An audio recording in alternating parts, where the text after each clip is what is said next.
protesters are fast-moving. Unlike other big rallies, But earlier at around 7 a.m., a group from the Coast Guard. Welcome to #PHVote 2013.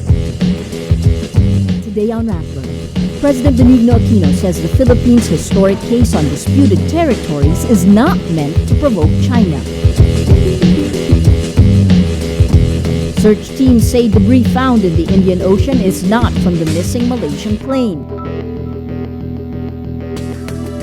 And North and South Korea exchange live fire over a disputed maritime border.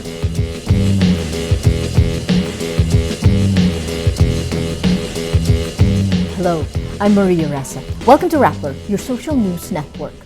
China rejects the historic pleading filed by the Philippines Sunday that challenges Beijing's claims to disputed territories in the South China Sea. The Philippines raised the two countries' dispute to a United Nations-backed tribunal, but China claims the arbitral tribunal has no right to hear the case. Beijing says the disputes involve land which is not covered by the UN Convention on the Law of the Sea, or UNCLOS, and that in 2006, China rejected arbitral proceedings over disputes concerning overlapping seas or maritime zones. But for the Philippines, the case is about invalidating China's expansive claims over the South China Sea. Philippine Supreme Court Associate Justice Antonio Carpio says the case concerns the right of the Filipino fishermen to fish in the disputed sea. Manila says China's claims encroach on the Philippines' Exclusive Economic Zone, or EEZ, an area 200 nautical miles from a country's baselines where a state has the rights to explore and manage natural resources. Despite China's warnings, Manila filed its 10-volume pleading to end decades of alleged bullying by Beijing. The Philippines considers the historic case its last resort after it exhausted more than 17 years of dialogue. On Monday, President Benigno Aquino says the decision to file the pleading is not meant to provoke China. He adds, they should recognize we have the right to defend our own interests. For our social media posts of the day, in a bold move, the Philippines files a memorial against China. How do our followers react to this? Jose Leonardo A. Sabelano says, whether China rejects the memorial or not, the arbitration case will still push through. Don Ian Hopio says, what historical record or international law does China hold to justify its occupation of Tibet? If they can't answer that, neither will they be able to answer this. Alleged pork barrel scam mastermind Janet Napoles will still be indicted for the alleged illegal detention of principal whistleblower Ben-Hur Luy. In a decision released Monday, the Court of Appeals denies her bid to stop her indictment. She and her brother, Reynold Lim, are accused of illegally detaining Luy starting December 2012 until his rescue in March 2013. In her petition, Napoles said she did not order Luy's detention, but that Luy was at the site of detention for an alleged spiritual retreat. But the court says a resolution by the Justice Department, which found probable cause for the complaint against Napoles, quote, does not appear to have been made with grave abuse of discretion. Napoles allegedly siphoned millions of pesos in lawmakers' pork barrel using fake NGOs. The scam was exposed by Luy, Napoles' cousin, after his rescue. Dismissed Philippine Military Academy cadet Aldrin Jeff Cudia is exhausting all means to get his diploma.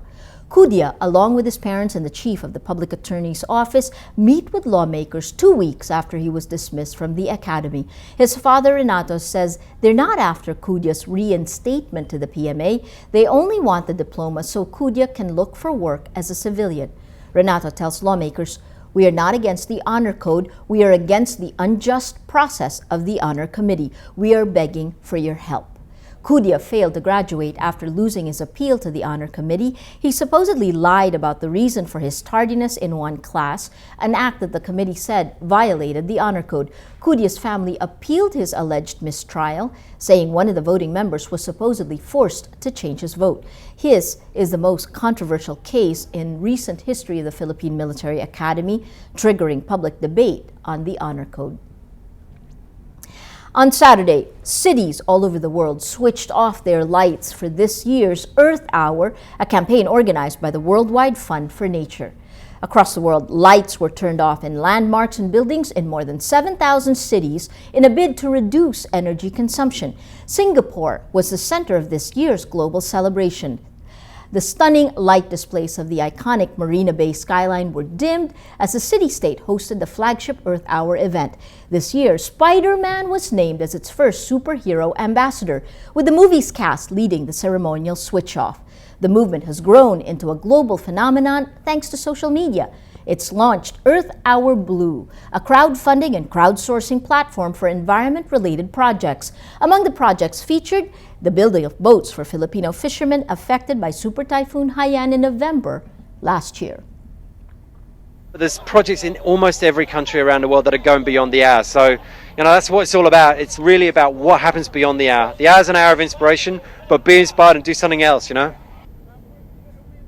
Damaged submarine cables connecting 9 countries, including the Philippines, affect internet connectivity in the Asia-Pacific region.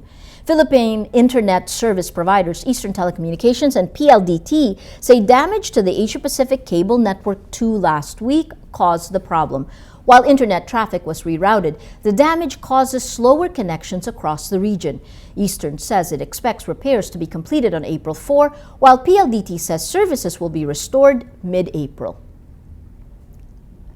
A shooting incident between police and robbers at the SM Mall of Asia causes panic among shoppers Sunday evening. 1 person was injured. Armed men with pipe wrenches and firearms entered a jewelry store in the mall, leading to a shootout with police. Police arrest 1 suspect identified as Brian Bansawan, alias Madi El Abilin, who carried 1 pistol and 1 magazine assembly with 7 live ammunition. Authorities are still looking for at least 9 others involved in the robbery. The SM management has been heavily criticized for the series of robberies inside its major malls, previously done by hammer-wielding robbers. North Korea and South Korea trade live fire into the sea across their disputed maritime border Monday. Seoul says Pyongyang fired more than 100 rounds into South Korea's waters. North Korea regularly conducts live fire drills, but in an unusual move, it notified the South of Monday's exercise in advance. South Korean Defense Ministry spokesman Wee Young-sup says it indicates the North's, quote, hostile intention. Wee adds, the aim is to threaten us and rack up tension on the Yellow Sea border and the overall Korean peninsula.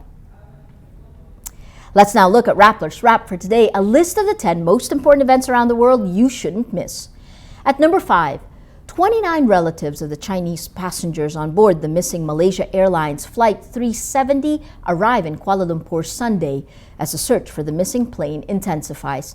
Some demand answers, while others seek closure. Search teams say debris found in the Indian Ocean are not from the missing plane. Malaysian officials say a new Australian Joint Agency Coordination Center will take charge of synchronizing search efforts for the plane. At number 9, the British royal family releases an official photograph of Prince George with his parents, the Duke and Duchess of Cambridge, Prince William and his wife, Kate. The 8-month-old prince is 3rd in line to the throne. The royal family is expected to arrive in New Zealand on April 7 and on April 16 in Australia.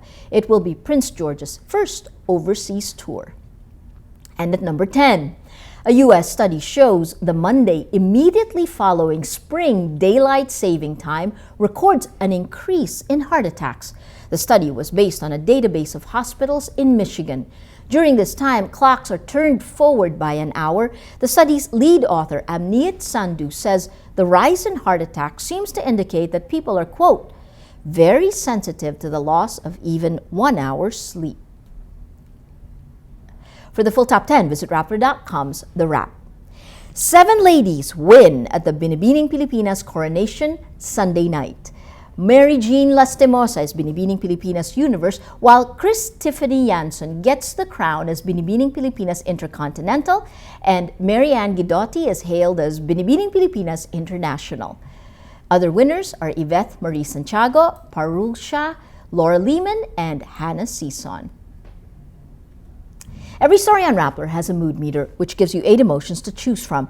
Click how you feel and your vote comes down to the mood navigator in the middle of the front page. That crowdsources the mood of the day. It also gives you the top 10 stories that have affected our readers and our viewers the most emotionally. These 10 stories have gotten the most number of votes on their mood meter. If you take a look today, we have The internet affects so many of us. Damaged undersea cables affect internet in the Philippines and Asia Pacific. You have 23% annoyed, 51% angry. And China rejects the Philippines' pleading. This is the reaction today to the Sunday pleading. You have 81% angry and, interestingly, 2% happy. That green bringing out the mood of the story that's gotten the most number of votes. The winners at the meeting, Pilipinas 2014 Coronation Night, 64% happy. That green bringing out the mood of the day. Today, most people are happy. Well, that is Rappler's Newscast for today, Monday, March 31, 2014. Visit Rappler.com and watch our newscast Monday to Friday. Tell us how you feel on our mood meter and help us crowdsource the mood of the day. I'm Maria Ressa. As we say at Rappler, tomorrow begins today. We leave you with video excerpts from Saturday's forum on jobs and women's identity, an event hosted by Rappler together with Pantene to close the celebration of March as Women's Month. Women do more than hold up half the sky. We need to find common ground across age, class, and gender and push forward a better world. It says 81% of women work in the travel or tourism industry. Yeah. Usually, anong nakikita nyo dun sa requirement pag sa travel and tourism? Pleasing personality. Dapat sa konkreto magbabago yung mga batas at polisiya sa politika para kilalanin yung partisipasyon natin bilang tao at mamamayan na babae. If in case all women nag-strike sa isang araw, hindi naglaba, hindi nagluto, paano papasok ang mga kalalakihan sa trabaho? The stereotypical lesbian, siguro maikli yung buhok, nakapantalo, nakapolo. But when they come for an appointment and they dress the way they're typically dressed, pagdating pa lang sa HR manager, it's either sasabihan na, pasensya, hindi kami tumatanggap ng immoral. Kasi pag sinabi natin pleasing personality, at least in the mainstream world, no, your features are pleasing to the male gaze. So trans women feel like, where are we in the society? Where are we in the workplace? And if we don't have work, how do we find the economic opportunity to survive? So they're like, oh, you're blind. Oh, I'm sorry. We don't have like facilities for you.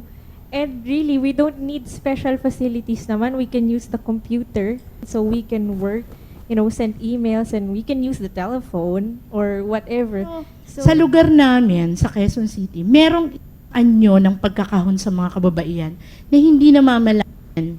Ito yung pagbibigay nila parati ng training, ng paggawa ng puto, paggawa ng kikiam, na hindi nila alam, tinatali ulit yung mga babae doon sa loob ng bahay. Kasi bilang babae, kahit sa kapwa babae, ma-stigmatize kapag sinabi mo at dineclare mo sa mundo na, hey, okay lang ako, single, walang anak, okay lang, oh, really, okay lang. Pipilitin pa talaga nila, but you have a chance. That. And we therefore need women in leadership positions to say that it's okay. It's okay to say, I have to go home early because may recital yung anak ko. I have to go home early because yung anak ko 3 araw nang may lagnat. That is okay. In the home, tayong mga babae, we must ask ourselves, are we, and let me use the term breeding, okay? Are we breeding, are we raising gender-sensitive young boys?